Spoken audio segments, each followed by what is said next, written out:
if you don't believe it, that's why you press this video. Yes, you can travel Thailand for £500 a month. I did that, and if I did that, anybody else can do it. It's not just Thailand, it can be many other countries in Asia, but because I really have spent that amount in Thailand and Malaysia, I'm just gonna be talking about Thailand because Thailand is the most common, famous, popular destination in Asia, so we're just gonna be talking to Thailand. I will be using pounds as a reference to UK, then you can pretty much use your own currency, just transfer £500 to whatever your country is, and it'll be basically very similar. First of all, you're probably watching this video and you've been thinking that you have to have a large amount of money. You probably have been saving grants. How much do I actually need? Well, I'm gonna tell you now that I spent about £500 a month. You can do it much cheaper than that if you really want to, but if you still want to remain pretty calm and just travel along in Thailand, then you'll be looking at about £500. There's two things though before we start this video that you need to make sure you have. Number one is open-minded. You have to be open to ideas, you have to be open to street cheap food, you have to be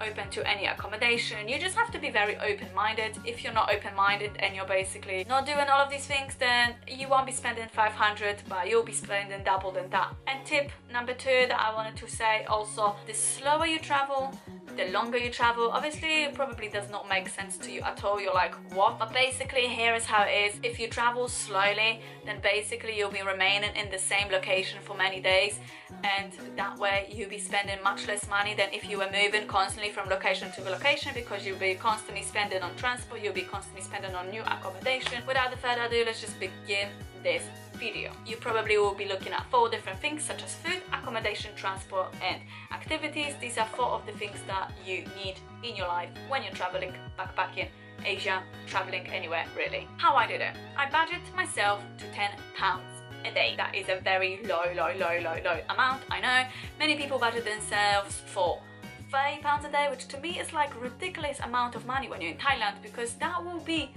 a lot of money. So just imagine you have £500 and there's nothing you can do because that's all you have, and you budget yourself for £10 a day, which let's just take 30 days in a month, is about £300.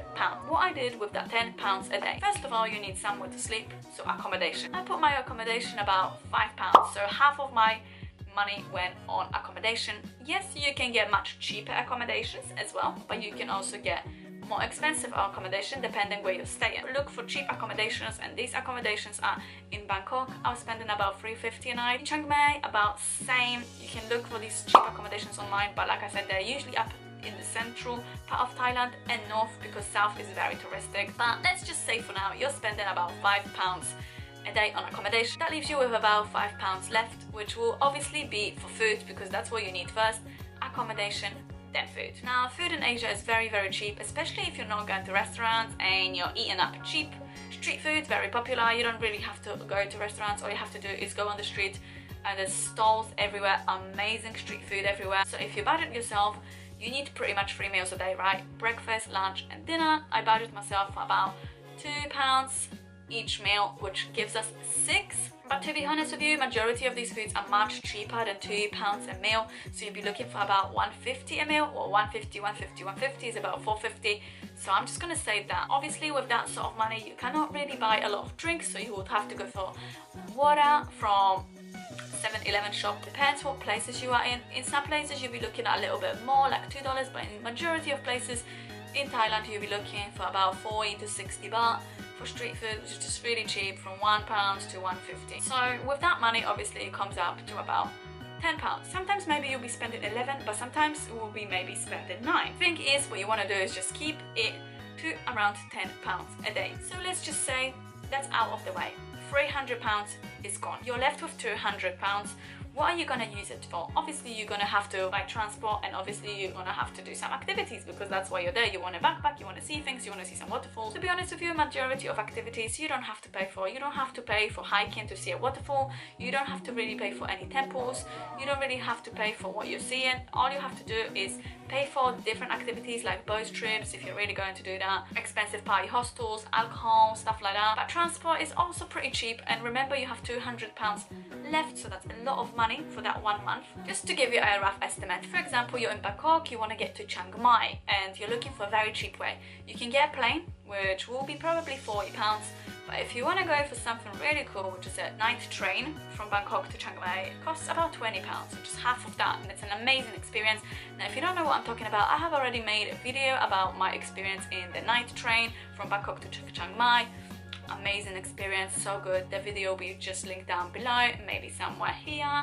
If I can find a video and link it to my channel, I will. If you're planning to take boat trips down south, which we probably will because you want to see all the islands, you'll be looking from 10 to 15 to £20 a boat trip, depending where you're going. And if you're renting scooters, that's about £5 a day. But if you can rent a scooter with somebody, you'll be sharing, so you'll be splitting the money, so it's even cheaper. So these are rough estimate of how much money and how much roughly you can spend on each thing. But like I said to you, it is possible. That's what I did. You just have to be very open-minded and maybe sacrifice yourself from not drinking every day, not traveling so fast, not getting influenced by your friends to go into restaurants, but try some street food. You have to be careful with spending your money because all the money adds up and you'll be spending more than 500, but you don't want to. So just follow my instructions, follow my rules, and you'll be fine.